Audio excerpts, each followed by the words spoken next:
There are manuscripts from the Middle Ages which tell of many accounts of the living interacting with the dead.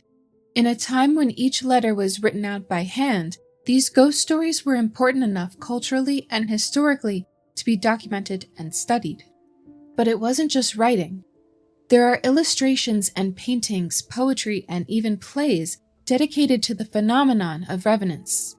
For a time, the undead were quite prevalent, yet they all but disappeared by the 18th century. In this episode, we're going to take a look at real revenant stories, their artistic depictions, and explore why they sought out the living, and how to set them to rest for good. Thank you so much for tuning into our Halloween episode. Remember to like and subscribe for more lexicology deep dives, or to let us know if you're interested in more dark history content like this. And now, back to the episode. From a Western perspective, there are two different kinds of white in death. There is the radiant white of angels and glory, and then there is the drab white of humility and austerity. The first is luminous and ethereal, used to imagine the ascent of the virtuous into heaven upon the Last Judgment. It's the color of light and likened to the sun. The color is reflective of the garments given to heaven's chosen ones and signifies their rebirth into the next life, the better life. The latter white, on the other hand, is more referential to a burial shroud, a very basic textile, generally made of linen, cotton, or wool fibers depending on what was available. Occasionally, the sheet of the deathbed was employed. These shrouds were usually undyed and with no real luminosity to speak of. This is the white of the damned. It's the white of revenants. The second white is considered to be more ghostly in nature, only just visible enough to create a silhouette or a faint apparition. And it is here, from the burial shroud, that we get our modern depiction of a ghost, moving about amorphous with a white sheet cast over itself. You see, in the 1300s, ghosts were often depicted as bodies in some stage of decay draped in their shroud. But at the time, the burial shroud wasn't necessarily indicative of a ghost so much as someone who was deceased. That is to say, the lore of ghosts can overlap a great deal with that of revenants, and by some definitions they are even synonymous. However, this conflation ignores a subtle nuance that differentiates the two from one another. Where ghosts are considered to be a spirit of a person, intangible and frequently unable to be touched, seen, or heard, revenants have an implied corporeal form. Revenants are thought to be the physical body of a person which has seemingly returned to life after a person has died, or at least after they are presumed to have died. There are instances of people being mistakenly believed to have transpired, only to turn up again later, and in fact, 2015's The Revenant, which was based on a true story, is an example of this occurring. However, usually when we use this word, it is in reference to someone who is or was truly dead, and it was believed that this reanimation occurred due to the presence of a substance called spiritus, which resided in and controlled the physical body. Therefore, even if a person were to have died, if their body still contained this spiritus, it could conceivably still be animate, and not only animate, but behave as though it had never died at all. The spiritus was considered to be something of a life force, and although seemingly intangible, it was actually considered to be physical matter, albeit only barely. Since the spiritus is integral to a revenant, there is an understanding that they still have some manner of flesh on their bones for the spiritus to be housed in.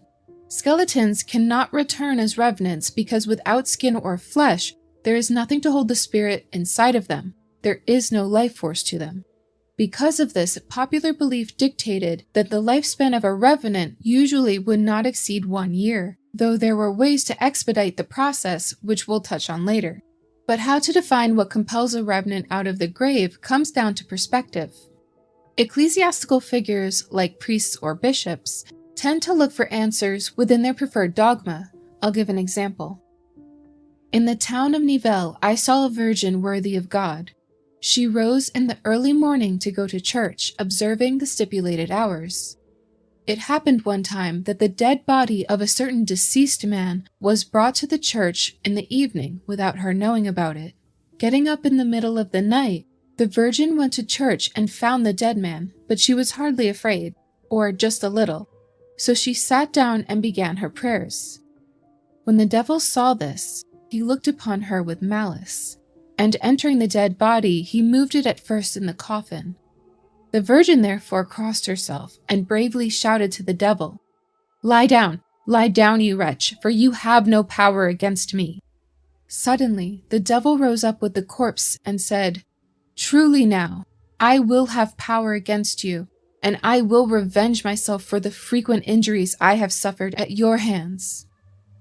When she saw this, she was thoroughly terrified in her heart.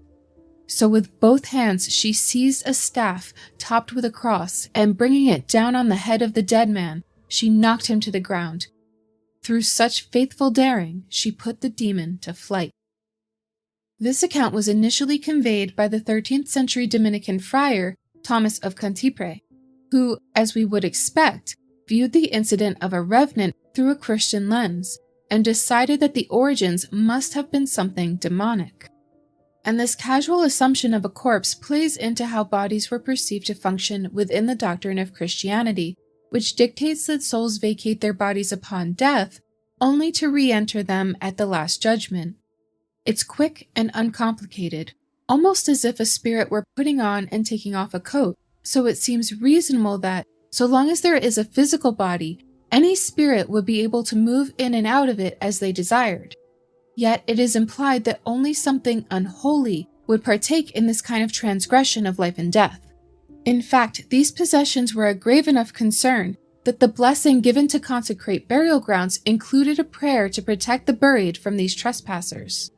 However, it is important to remember that texts written from an ecclesiastical perspective, or the perspective of any authority, has an agenda whether or not they are aware of their own biases.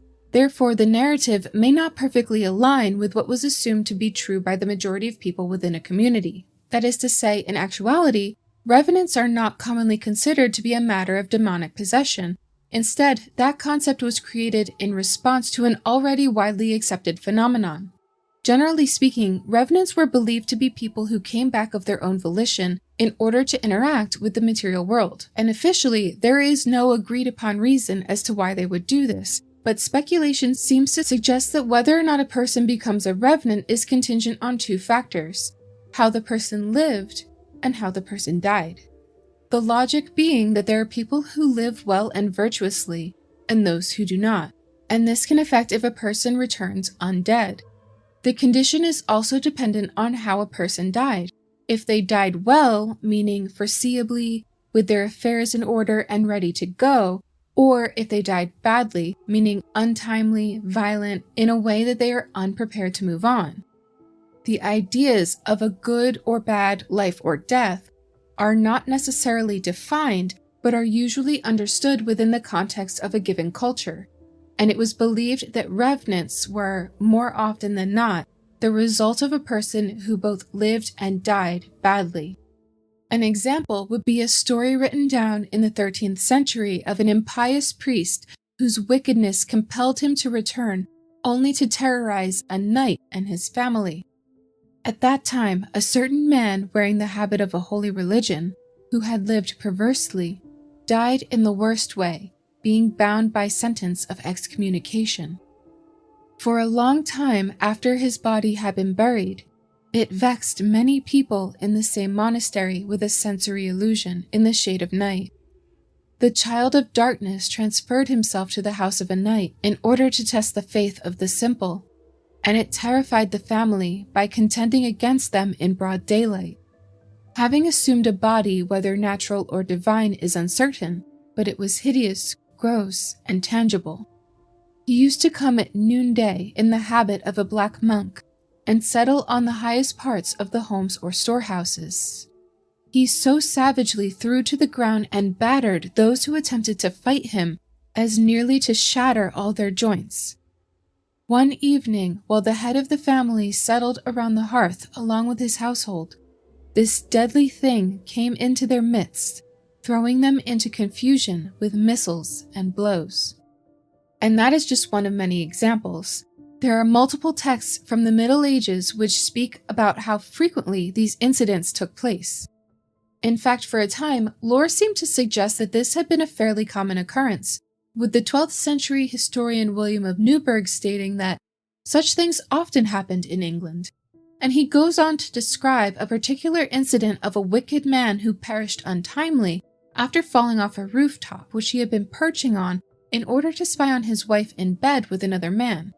After which, he wandered through the nights attacking all who he encountered, causing citizens to abandon the town in droves until two brothers dug up the grave and burned the body down to ashes, thus ending his marauding. But revenants weren't necessarily malicious. In France, there was a report of an undead baker who had returned to help his widow knead dough for bread. However, she was more frightened than thankful for his assistance, and he was chased away. The next day, the baker was disinterred and his body dismembered so that he would not be able to return again. But I want to take a moment to focus on this idea of returning, because it is at the root of the concept of a revenant. You see, revenant is taken directly from French, spelling and all, and it means returning, the present participle of the verb revenir, which means to return, from the Latin revenire, return or come back. We can break this down further into two parts. Firstly, re, meaning back from or back to its origins, which is taken from the Latin morpheme re, used to indicate that something is back, happening once again, anew, or against. We touched on this briefly during our episode covering the word revelry. This prefix is possibly related to the Proto-Indo-European ret, a variant of wert, meaning to turn, but it has also been suggested that it comes from another PIE fragment, ure, meaning back. The second part of the word is from venire, which means to come, from the PIE root qua, meaning to come or to go. Interestingly, revenant is extremely closely related to the word revenue, both descending from the same verb, and therefore sharing their etymology despite the two words pertaining to vastly different subjects. In fact, these are just two members of an extremely extensive linguistic family tree, both from their connections to the PIE qua, but especially to the prefix re, which can be added to any verb to give it new meaning, making its reach almost infinite. And there is something so innocuous about the etymology of revenant. It's mundane. To return can even seem pleasant when we think of returning home or a friend returning something that they borrowed. In modern times, we don't usually associate returning with the dead, and there's a good reason for that. We've spoken about a few ways to keep a revenant from returning for good, like burning the corpse or dismembering it, but there are actually many more methods. For starters, practices were put into place in anticipation of such an occurrence, such as sewing the body into its burial shroud before nailing it into the coffin, which was then wrapped in cloth and interred. If possible, it was also popular to add soil from St. Innocent's Cemetery in Paris, which was said to be able to reduce a body down to bones within 9 days, drastically shortening the window for a possible revenant to make its return. Boiling was also common, as well as removing everything from the bones, anything to destroy the flesh. Some corpses were thrown into rivers to prevent their return. Others were offered last rites or absolution in order to halt their wanderings. Yet these methods fell by the wayside, as one silver bullet truly put revenants to rest: the scientific revolution. Updating the millennia-old views of science and nature as surmised by the Greeks, the scientific revolution distinguished natural science from philosophy, technology, and religion, changing the way that people thought about and interacted with the world around them. The emphasis on thought switched from why to how. Bolstered by the development of the scientific method, those in diverse fields of academia were able to hone in on foundational truths of nature, following curiosities, questions, and phenomena back to their sources to find substantive answers. This new approach did not completely dispel religion or folklore, but it did lead to a reform of the way they were viewed, with folklore experiencing a larger decline as it was now being dismantled by both academia as well as the church. The Age of Enlightenment saw further questioning of these concepts, as well as those who worked to keep these institutions in place. This time, it wasn't just religion and folklore under attack, but the belief in them. Reports of revenants began to die off with this change in perspective, though it is hard to say how they became so prevalent to begin with. Accounts had people seeing and physically interacting with these corpses, including an incident of a deceased knight who reportedly returned to his former servant asking for the tip of the lance that killed him to be removed from his wound. The Middle Ages were rife with death, from pestilence, famine, and a generally short life expectancy. Perhaps the idea of a life after death was a comfort. If people died without getting their affairs in order, they still had time. If they wanted to see their loved ones, they still could. The Enlightenment era artist Francisco de Goya titled a work, "The Sleep of Reason Produces Monsters." We can't really know the truth of why they had these experiences, but without an understanding of nature and the physical world, anything can seem possible, even the nightmare of the vengeful dead walking among us. Thank you so much for listening all the way through if you did. Please leave a like if you would like to hear more episodes. Also feel free to leave a comment if there are any other words you would like to hear covered in the future.